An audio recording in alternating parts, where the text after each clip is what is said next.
नमस्कृताय मित्रों, नमस्कृताय।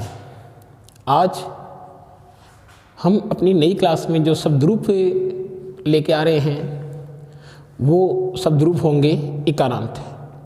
हमने अपनी पिछली वाली क्लास में जो शब्द रूप लिए हैं, जो हमने संज्ञा शब्द पढ़े हैं, वो था अकारांत।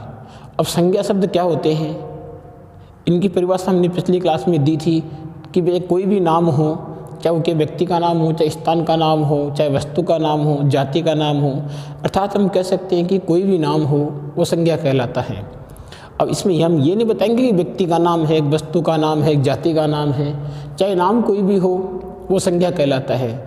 अब इसमें ये हम बार बार बताते हैं कि व्यक्ति का, वस्तु का या जाति का, भाई पेड़ पौधे हो, चाहे जानवर हो, चाहे प्राणी हो, चाहे इंसान हो, चाहे जगह हो, कोई भी हो, कहीं का भी नाम हो, उसका नाम होना चाहिए, उसी नाम को हम संज्ञा कहते हैं। अगर किसी का कुछ नाम है तो वो नाम क्या कहलाएगा, संज्ञा कहलाएगा। जैसे हम आगे जाएंगे, कुछ दूर पे जाते हैं तो जयपुर आ गया, कुछ दूर और जाते हैं तो मान लो दिल्ली आ गया, पंजाब आ गया, राजस्थान आ गया, तो ये जो जगह का नाम है ये भी संज्ञा कहलाता है। गाय आ गई, भैंस आ गई, बकरी आ गई, कुछ भी आ, वो हिरण आ गया, शेर आ गया, तो वो भी संज्ञा है। कमल है, मगन है, छगन है, रतन है, श्याम है, बालक है, छात्र है, ये भी संज्ञा है। तो हम ये मान सकते हैं कि चाहे नाम कोई भी हो वो संज्ञा कहलाता है। और इन संज्ञा शब्दों में हमने सबसे जो पहला जो शब्द पढ़ा है वो था अकारांत। और ये भी हमने पढ़ लिया कि अकारांत शब्द क्या होते हैं। हमने पढ़ा कि अकारांत शब्द वो शब्द होते हैं जिनके अंतिम वर्ण में से ए की मात्रा निकल कर के आती है या ए स्वर निकल के आता है, वो अकारांत होता है। और जिन शब्दों से पुरुष जाति का बोध होता है उन्हें पुल्लिंग भी कहते हैं, और जिन शब्दों से पुरुष जाति का बोध नहीं होता है, स्त्री जाति का बोध नहीं होता है, वो स्त्रीलिंग भी होता है। और ऐसे शब्द भी हैं जो हमने पढ़े हैं, आकारांत पढ़े हमने पिछली क्लास में। तो उस क्लास के अंदर हमने ये पढ़ा कि आकारांत शब्द स्त्रीलिंग होता है। आकारांत शब्द स्त्रीलिंग क्यों हो रहा था वहाँ पर, क्योंकि वहाँ पर आकारांत शब्द के पहली बात तो अंतिम जो वर्ण था उसमें से आ की ध्वनि आ रही थी, और जब अंतिम वर्ण में आ की ध्वनि आ गई तो वह शब्द आकारांत के नाम से जाना जाता है। ठीक है, उसी प्रकार से वो आकारांत हो गया, लेकिन उस शब्द से हमें स्त्री जाति का बोध होता है। अगर हमें किसी शब्द से स्त्री जाति का बोध हो रहा है तो वो आकारांत कहलाएगा, स्त्रीलिंग कहलाएगा। आकारांत तो इसलिए कहलाएगा क्योंकि अंतिम वर्ण में आ गया, तो आकारांत तो निश्चित से आकारांत हो गया होगा। अब उस शब्द को हमें पहचानने पर, जानने पर स्त्री जाति का बोध हो रहा है, इसलिए वो स्त्रीलिंग है। और हमने राम शब्द पढ़ा तो राम के अंत के अंदर जो मैं था, उस मैं में से अंत जो खत्म हुआ था, उसका शब्द खत्म हुआ था, वहाँ पर ए आ रहा था। अर्थात हम कह सकते हैं कि उसके अंतिम वर्ण में ए की मात्रा प्रकट हुई या ध्वनि प्रकट हुई, इसलिए वो अकारांत था। फल शब्द है तो फल के अंत में भी ल है, और ल में से कौन निकलता, ए निकलता, तो वो भी अकारांत है। राम चीज अलग है, अकारांत है, फल भी चीज अलग है, वो भी अकारांत है। अब इनमें अलगता क्या हुई, इन दोनों में पृथकता या अलगाव ये हुआ कि राम से पुरुष जाति का बोध होता है, इसलिए राम पुल्लिंग हो गया। और फल शब्द चूंकि है तो अकारांत है, लेकिन फल शब्द पुल्लिंग नहीं है, फल शब्द को नपुंसकलिंग रूपों में गिना गया है। और नपुंसकलिंग लिंगों के लगभग मैंने 50 शब्द पिछली क्लास में डाले थे जो हमें याद कर लेने हैं। उन शब्दों को हमें कम से कम 5-6 बार, 10 बार मान लीजिए, 15 बार मान लो, उन शब्दों को हमें याद कर लेना कि ये शब्द तो नपुंसकलिंग होते ही होते हैं। इनके अलावा और भी खूब शब्द नपुंसकलिंग, लेकिन जो बार बार हमारी पाठ्य पुस्तक में हमारे बार बार जो सामने जो शब्द आते हैं वो लगभग सब हमने उसमें ले लिए थे। अब आज का जो टॉपिक होगा वो होगा इकारांत। तो जिस प्रकार से अकारांत वो हो रहा था कि अंत में ए आ रहा था, आकारांत वो हो रहा था कि जिसके अंत में आ रहा था, इसी प्रकार से इकारांत शब्द वो होंगे जिस शब्द के या जिन शब्दों के अंत में ई की ध्वनि प्रकट होती है या ई की मात्रा आती है, वही इकारांत है। क्लियर हो गया ये। अब अगर पूछा जाए कि इकारांत क्या होता है तो हमें परिभाषा ये बतानी है कि वे शब्द जिनके अंतिम वर्ण में से, जिनके अंतिम जो जहाँ अंत हो रहा है उस शब्द का, वहाँ पर अगर ई की मात्रा प्रकट होती है। अब इकारांत भी दो प्रकार के हो गए, इकारांत ह्रस्व भी होता है और इकारांत दीर्घ भी होता है। हम अभी इकारांत ह्रस्व की बात कर रहे हैं। ह्रस्व का मतलब होता है छोटा ई, तो जहाँ पर अंतिम वर्ण में से ई छोटा निकल रहा है, ई ह्रस्व निकल रहा है, वो इकारांत ह्रस्व कहलाता है। और जो इकारांत से पुरुष जाति का बोध होता है वो इकारांत पुल्लिंग भी कहलाएगा, क्योंकि इकारांत दोनों प्रकार के हैं। यहाँ पर इकारांत स्त्रीलिंग भी होता है, इकारांत पुल्लिंग भी होता है, इकारांत नपुंसकलिंग भी होता है। हम पहले इकारांत पुल्लिंग की बात करते हैं। तो इकारांत पुल्लिंग वे शब्द जिनके अंत में किसकी मात्रा आएगी, ई की मात्रा आएगी। अब ई ह्रस्व हो गया, दीर्घ होगा। अगर इकारांत ह्रस्व है तो अंत का जो वर्ण भी ह्रस्व ही होगा, और अगर इकारांत दीर्घ होगा तो उसका जो ह्रस्व ई आएगा वो भी, दीर्घ जो ई आएगा वो भी क्या होगा, बड़ा होगा, क्योंकि इकारांत ह्रस्व दीर्घ है यहाँ पर तो ई बड़ा आने वाला है, और इकारांत ह्रस्व है तो ई छोटा आने वाला है। और पुरुष जाति का बोध होता है तो पुल्लिंग होगा, और स्त्री जाति का बोध होगा तो स्त्रीलिंग होगा। जैसे कवि शब्द हमने लिया तो कवि पुल्लिंग है, और कवि पुल्लिंग तो है ही है, और कवि के अंत में जो वी आ रहा है, और वी भी कौन सा है, ह्रस्व वी है, तो ह्रस्व वी होगा। अरे हम कवि शब्द लिखेंगे तो कवि जो हम लिख रहे हैं ये कवि है। अब कवि के अंदर जो वी है वो वी कौन सा है, ह्रस्व। ह्रस्व का मतलब छोटा, तो इनमें से जो अंतिम वर्ण निकलेगा वो क्या निकलेगा, ई। तो इसको हम क्या बोलेंगे, इसको हम बोलेंगे इकारांत। इसे हम क्या बोलेंगे, इकारांत, ये इकारांत कहेंगे। अब चूंकि ये कवि पुल्लिंग शब्द है, कवि शब्द क्या है, कवि पुल्लिंग है, इसलिए हम इसको कहेंगे पुल्लिंग। इसलिए हम क्या कहेंगे इसको, पुल्लिंग। और पुल्लिंग क्यों कहेंगे, क्योंकि कवि से हमें पुरुष जाति का बोध होता है, इसलिए पुल्लिंग तो हो गया। और कवि का जो अंतिम वर्ण था वो कौन निकल के आ गया, ई, इसलिए कवि को हम इकारांत भी कहते हैं। अब कोई कंफ्यूज नहीं होना चाहिए कि इकारांत क्या होता है, क्योंकि हर शब्द के अंदर हमने उस शब्द की परिभाषा बताई है। अब लगभग परिभाषाएं आपके सब समझ में आ चुकी कि इकारांत क्या होता है, उकारांत क्या होता है। तो इस कवि से मालूम पड़ गया कि कवि इकारांत है और कवि पुल्लिंग भी है। आज हम इकारांत का पहला रूप पुल्लिंग में ये लेंगे, कवि शब्द। अब कवि शब्द के समान और खूब शब्द होते हैं, लेकिन पहले हम कवि से चलते हैं, कवि बनाएंगे। वैसे हरि भी बना सकते थे, हरि बना सकते हैं, तो हरि हम हरि ले लेते। चलो आज पहले इकारांत ले रहे हैं हम। शब्द कौन सा ले रहे हैं, इकारांत। मैं लिख रहा हूं यहाँ पर शब्द कौन सा ले रहे हैं हम शब्द ले रहे हैं इकारांत। और इकारांत में भी कौन सा ले रहे हैं, इकारांत के अंदर ले रहे हैं हम पुल्लिंग शब्द। इकारांत में शब्द कौन सा लिया जा रहा है, इकारांत के अंदर पुल्लिंग। और पुल्लिंग में हम शब्द कौन सा ले रहे हैं आज, हरि। कौन सा ले रहे हैं, हरि शब्द। अब हरि शब्द भी 3 वचन, पहला वचन कौन सा आ गया, पहला हम ले रहे हैं एक वचन, और दूसरे वचन में कौन आ गया, दूसरे में आ गया द्विवचन। और जो 2 से अधिक होता है उसे हम कहते हैं क्या, बहुवचन कहते हैं। जिस संख्या से हमें केवल एक ही संख्या का बोध होता है, एक ही परिमाण का बोध होता है, वो एक वचन हो गया। और जहाँ पर जिस समूह में हमें 2 की संख्याओं का बोध होता है या 2 के परिमाण का बोध होता है वो द्विवचन कहलाता है। और 2 से अगर अधिक की संख्या का बोध हो, अब उसमें चाहे 3 भी आ सकता है, उसमें चाहे 30 भी आ सकता है, उसमें चाहे 3000 भी आ सकता है, अनंत हो, लेकिन 2 से ज़्यादा हो, वही क्या है, बहुवचन है। इसी प्रकार विभक्तियां अगर हम लेते हैं तो विभक्तियां भी कितनी हैं, विभक्तियां केवल 7 होती है, ध्यान रखना। में प्रथमा के बाद हमने कौन सी विभक्ति ले ली, यहाँ पर द्वितीया ले ली। और द्वितीया के बाद विभक्ति आने वाली कौन सी है, तृतीया। तृतीया के बाद कौन सी ली हमने, चतुर्थी। चतुर्थी के बाद ले ली हमने पंचमी, और पंचमी के बाद ले ली मैंने षष्ठी, और षष्ठी के बाद ली है हमने कौन सी, सप्तमी। और सप्तमी के बाद जो लिया वो है संबोधन। सप्तमी के बाद में क्या गया है, संबोधन आ गया। अब हम शब्द कौन सा ले रहे हैं, हरि। अब ध्यान रखना कि हरि इकारांत हम एक शब्द याद कर रहे हैं, या हरि इकारांत हम एक शब्द बना रहे हैं। यह हरि शब्द हमें इस संसार के जितने भी इकारांत शब्द हैं वो शब्द देख के जाने वाला है। अब ये नहीं कह सकते कि इकारांत शब्द केवल 10 हैं, 15 है, 20 हैं, हो सकते हैं 1000 हो सकते हैं 5000 हो, क्योंकि शब्दों की निश्चित संख्या नहीं होती है, शब्दों की निश्चित लिमिट नहीं होती है, शब्द असीम होते हैं, उनकी कोई सीमा नहीं होती है। तो जितने इकारांत शब्द हैं और पुल्लिंग हैं वो सब किससे बनेंगे, हरि से बनेंगे।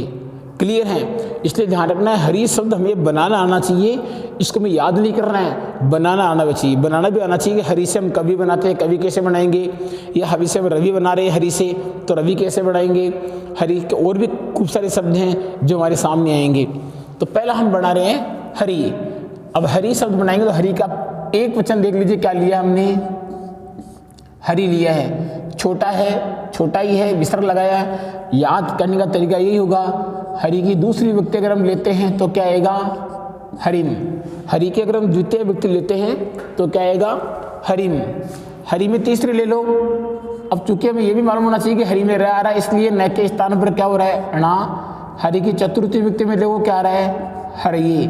यहाँ पर री की मात्रा कैंसिल हो चुकी है, यह लग गया है। इन सब में री की मात्रा सब में आ रही, तो री की मात्रा एज इट इज लगेगी 3 में। हरि है, हरिम, हरिणा। यहाँ री की मात्रा कैंसिल होगी और री की मात्रा के बाद में क्या लग गया, ये लगा है, ध्यान रखना इकारांत शब्द इसलिए ये लगा है, अगर उकारांत होता तो फिर यहाँ पर वह लगता, ये लग रहा है। अब हरि शब्द की अगर हम पंचमी विभक्ति की बात करें तो क्या रहा है, री की जगह क्या हो गया, रो है हो गया, हरो है।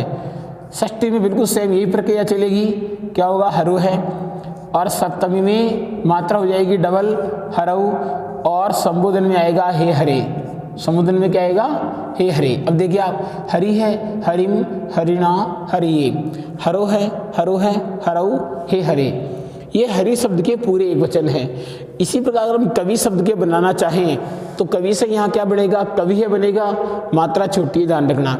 फिर कवि से द्वितीय में क्या बन गया, कविम बन गया। तृतीय में क्या बन रहा है, कवि ना।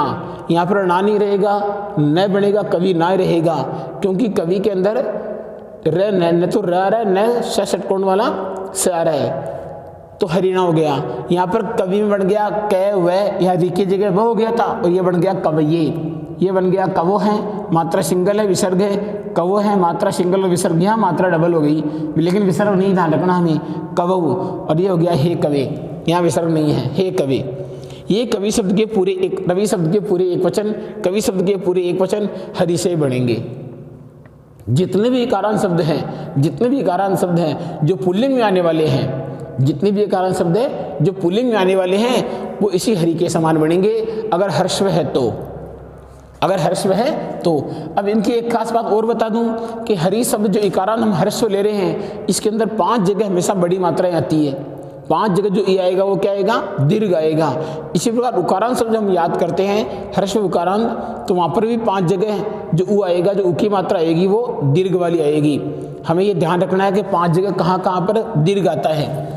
हरि शब्द का हम द्विवचन लेते हैं तो यहाँ देखो, पहला हो गया हरि, बड़ी होगी मात्रा, यहाँ पर भी हो गया हरि, दोनों दीर्घ आ गए। तृतीया में हरिभ्याम, क्या आ गया, तृतीया में आ गया हरिभ्याम। चतुर्थी में भी ले लो, बिल्कुल सेम प्रक्रिया होगी, हरिभ्याम। और पंचमी में हमने क्या लिया है, वापस से हरिभ्याम। और षष्ठी में ध्यान रखना, में षष्ठी में है तो बिल्कुल है कि आएगा, लेकिन जो री की मात्रा थी वो आधा रे बन जाएगा, अर्थात अगर री की मात्रा कवि में होगी तो वो वह आधा बन जाएगा। ध्यान रखना हमें ये चीज़। तो हरि के अंदर हमने रे बना दिया आधा और आगे लगा दिया मैंने यो है। अब जो रे था वो यहाँ आ गया, अगर कवि के अंदर वह आधा बनेगा तो वो नीचे रहेगा, ऊपर नहीं जाएगा, ध्यान रखना हमें। चूंकि यहाँ पर रे था इसलिए रे ऊपर चला गया, हरियो है। बिल्कुल सेम प्रक्रिया यही रहेगी, सप्तमी में भी क्या बनेगा, ये बनेगा हरियो, वापस री ऊपर, रे ऊपर जा रहा है, और यहाँ बन गया हे, जो यहाँ पर आया हुआ है हे हरि। ये लो जी, ये हो गए इनके द्विवचन। अब मान लो हमने कवि शब्द बनाया तो कवि के अंदर यहाँ पर क्या आने वाला है, कवि, यहाँ पर भी क्या आएगा, कवि, यहाँ पर कविभ्याम, यहाँ पर भी कविभ्याम, यहाँ पर भी कविभ्याम आने वाला है। यहाँ पर जो कै था वो कै रहेगा, लेकिन वी के स्थान पर क्या हो जाएगा, वह आधा हो जाएगा, और वह आधा रहेगा बीच में, पल पीछे लग जाएगा, यो है, ये रहने लगेगा। ये रे कहाँ से आया, रे आया हरि वाले, जो हरि शब्द था इसके री का जो उठ के आया वो रे आधा है, लेकिन कवि के अंदर उठ के कौन आएगा, वह आधा। मुनि शब्द, जब मुनि पढ़ेंगे मुनि, तो मुनि में आधा क्या होगा, न आधा होगा, जिसमें ई की मात्रा लगाई हुई है वो आधा होगा। समझ रहे हम, जहाँ पर ई की मात्रा लगाई हुई है उसे में आधा करना है, उसे में हर्षव करना है, ये ध्यान रखना है हमें, केवल छोटा करना है, आधा करना है, व्यंजन के रूप में करना है। हरि, हरियो है, और ये हो गया हे हरि। यहाँ पर तो 3 जगह बड़ी आ गई, 1 जगह, 2 जगह और 3 जगह, ध्यान रखना है। अब 2 जगह और आएगी। अब हम चलते हैं इसके बहुवचन में चलते हैं, तो बहुवचन में क्या होगा, री का हो गया रे और आगे लग गया ये है, हरि ये है। अब यहाँ पर देखो क्या परिवर्तन हो रहा है, री कौन सा आ गया, बड़ा। अब चूंकि बहुवचन है इसलिए क्या लग रहा है, न, हरि न हेलन, तो ध्यान रखना यहाँ पर न की जगह न कभी नहीं होता है, ये ध्यान रखना हमेशा ही, न रहेगा। अब तृतीय व्यक्ति का बहुवचन में क्या हो गया, हरि भी है, ज़्यादा परिवर्तन नहीं हुआ। फिर यहाँ पर क्या आ गया, चतुर्थी में आ गया हरिभ्य है, क्या आ गया, हरिभ्य है। पंचमी में भी बिल्कुल सेम प्रक्रिया यही रहेगी, हरिभ्य है। षष्ठी में क्या हो जाएगा, देखो बड़ा हो गया हरिनाम, क्या हो गया, हरिनाम। सप्तमी में वापस देखो क्या हो रहा है, री का री बिल्कुल छोटा हो रहा है, और यहाँ पर खटकोण वाला हरीसु, और बहुवचन में हो गया हे हरिये है। बताइए कहाँ समस्या आ रही है इसमें? तो ई की मात्रा 5 जगह कहाँ बड़ी बड़ी हो गई? 1 जगह री बड़ी, 2 जगह री बड़ी, 3 जगह री बड़ी, 4 जगह री बड़ी और 5 जगह री बड़ी। यहाँ पर न होता, लेकिन न के स्थान पर न हो गया, क्योंकि र के बाद में न आ रहा है इसलिए न हो गया। ये पूरा हरि शब्द है। प्रक्रिया इतनी सरल है, इसकी ज़रा कहीं दिक्कत वाली बात नहीं है। जहाँ जहाँ पर र में या ई की मात्रा में परिवर्तन हो रहा है, इकारांत शब्दों में वहाँ पर भी ई की मात्रा के अंदर परिवर्तन होगा। जिस शब्द में ई की मात्रा लगी हुई है, जिस शब्द में ई की मात्रा लगी हुई है, वहाँ पर ई की मात्रा को जो ई की मात्रा तो हमें उड़ाना है, लेकिन उस शब्द को भी क्या करना है, हमें व्यंजन के रूप में बदल देना है, उसको अदा कर देना है। जैसे मुनि है, हमने मुनि पढ़ा तो मुनि के अंदर भी क्या हो जाएगा, नादा हो जाएगा। अगर हम पढ़ रहे, मान लो कपि शब्द पढ़ रहे हैं, तो कपि के अंदर जो पी था वो पी का आधा बन जाएगा पे। कहाँ बनेगा? ये 2 जगह यहाँ बन रहा है, केवल ये देखना हमें। अब यहाँ मात्रा बड़ी आ रही तो कपि नाम के अंदर बड़ी हो जाएगी, चूंकि कपि नाम में ण नहीं आएगा, क्योंकि कपि नाम में क और पी 2 शब्दों से बना है, दोनों में न तो र आ रहा है और न खटकोण वाला ख आ रहा है, इसलिए वहाँ पर कपि नाम में पी तो बड़ा बन जाएगा, लेकिन न की जगह नहीं रहेगा। यहाँ पर भी कपि नाम शब्द के अंदर कपि ना ही रहेगा, ण नहीं बनेगा। ण इसलिए नहीं बनेगा क्योंकि उसके अंदर र नहीं आ रहा है। क्लियर बात है? तो ये शब्द, अब इसके समान हम शब्द कौन कौन से बना के तैयार कर लेने चाहिए? तो इसके अनुसार देखो हम बनाते हैं। पहले तो शब्द कौन सा बना सकते हैं? रवि। रवि पुल्लिंग शब्द होता है। रवि के बाद में हमने शब्द कौन सा बना लिया? मुनि बना लिया। मुनि के बाद में हमने कौन सा बना लिया? कवि बना लिया। कवि के बाद हमने शब्द कौन सा बना लिया? ऋषि बना लिया। देखो ऋषि, ऋषि भी पुल्लिंग शब्द ही है। ऋषि शब्द कौन सा है? ऋषि भी पुल्लिंग शब्द ही है, तो ऋषि शब्द इसके अनुसार बनेगा। अब ये देखो ऋषि ना, तो यहाँ ऋषि तो बिल्कुल ऋषि आ जाएगा, लेकिन न की जगह लग जाएगा ना, क्योंकि ऋषि के अंदर कौन सा है? खटकोण का ख आ रहा है। यहाँ पर ऋषि नाम के अंदर सी हो जाएगा बड़ा, क्योंकि बड़ी हो रही है, और लग जाएगा नाम ऋषि नाम। अब यहाँ पर ऋषि में क्या हो जाएगा? स खटकोण का जो था, ये खटकोण वाला था, आधा हो जाएगा। तो ये ध्यान रखना, रवि, मुनि, कवि, ऋषि, जितने भी लगभग इकारांत शब्द पुल्लिंग वाले हैं वो इस हरि के समान ही बनने वाले हैं। इसलिए मैं हरि शब्द को बिल्कुल समझ और याद करने का तरीका मैं फिर बता रहा हूँ, बार यही रहेगा। पहला हम एक वचन बोलते हैं, तो एक वचन में पहले क्या आ रहा है? हरि, हरि के विसर्ग आ रहा है। फिर हम निचौ द्विवचन में, द्वितीय व्यक्ति में आ जाओ, हरिम।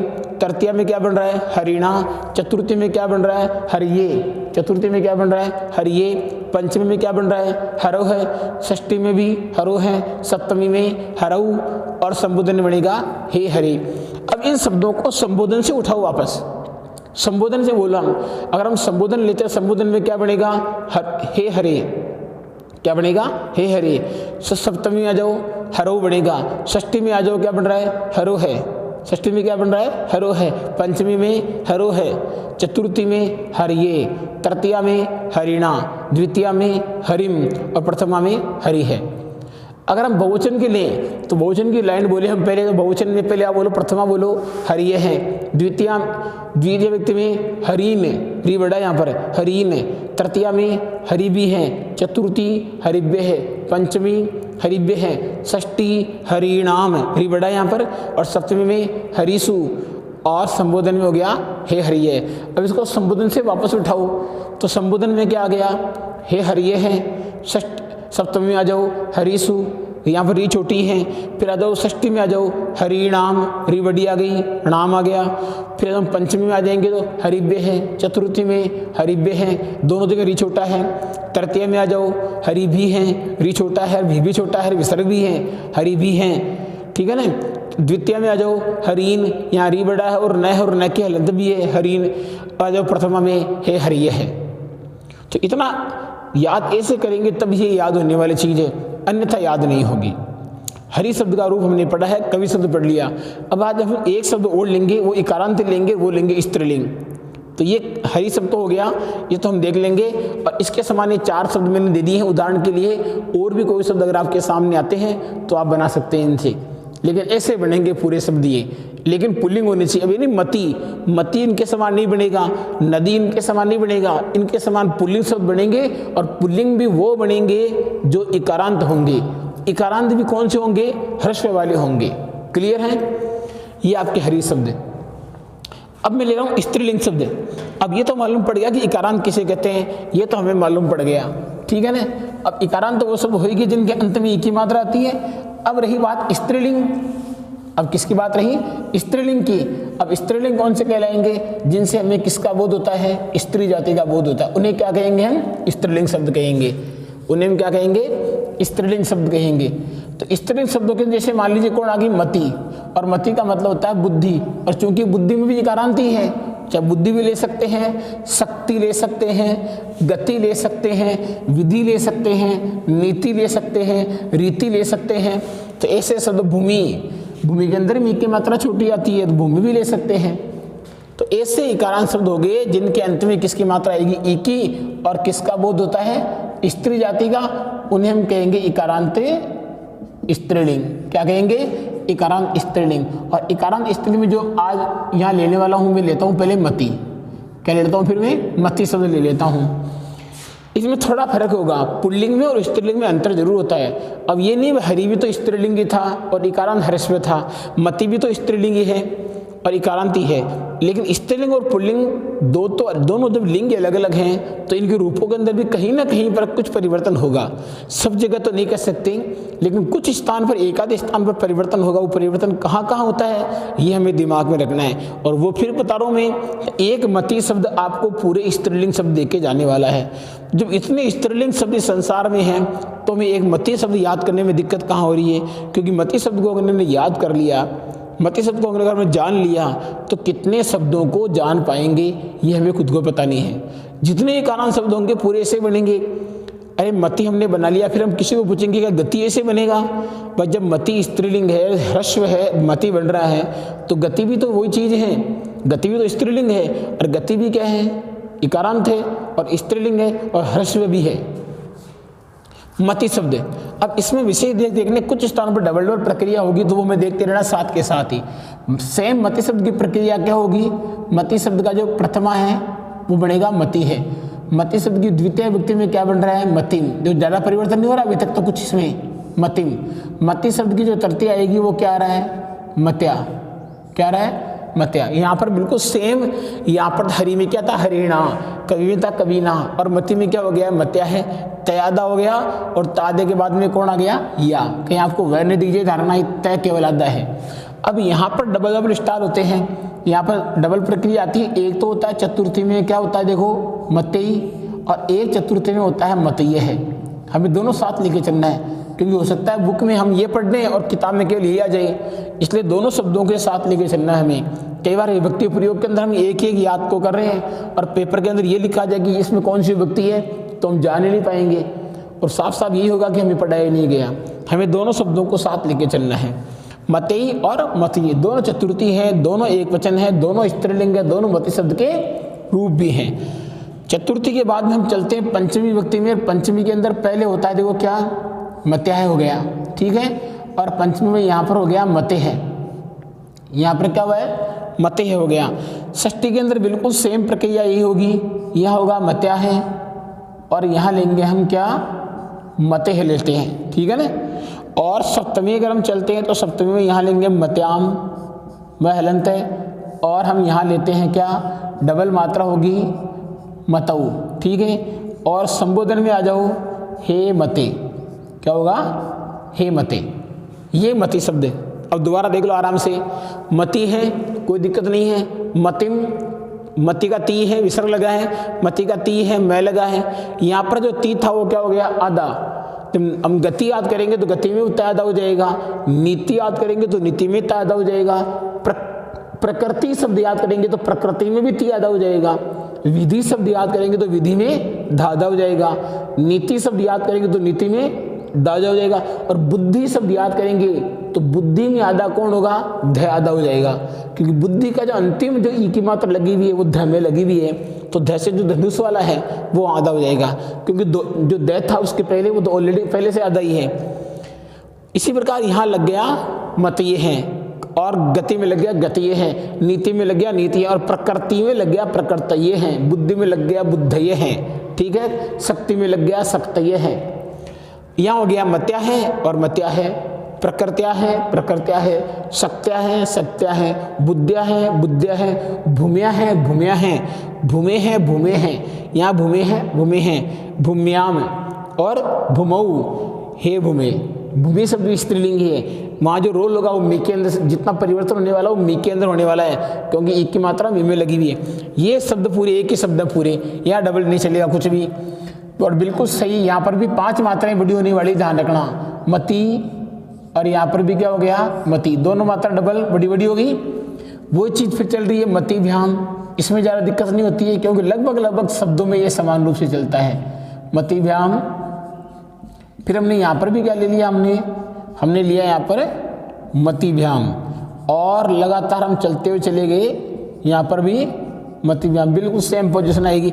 अब अगर षष्ठी विभक्ति में अगर हम आते हैं तो यहाँ पर बिल्कुल यही प्रक्रिया जो तृतीया में आ रही है। देखो मत्य आ गया, लेकिन मात्रा लग करके विसर्ग लग गया, मत्यो है। बिल्कुल सप्तमी विभक्ति में बिल्कुल यही दोबारा दोहरान हो जाएगा और बन गया मत्यो है। संबोधन में जाते हमें प्रथमा में चल जाना है और लग जाएगा हे मति, मति बड़ी 1, मति बड़ी 2 और मति बड़ी 3, और कहीं पर बड़ी नहीं है अभी तक, 2 बड़ी और आने वाली है। बहुवचन में आ जाएंगे तो बहुवचन का पहले एक वचन ये आ गया प्रथमा, ये प्रथमा लिख रहे हैं हम, तो तुरंत यहाँ पर क्या हो जाएगा, मतय है। देखो क्या हो गया, मतय है। हरि के अंदर हरिय हो रहा है, ज़्यादा परिवर्तन यहाँ नहीं हो रहा है, यहाँ परिवर्तन होगा। और यहाँ पर क्या आ गया, मति तो हो गया।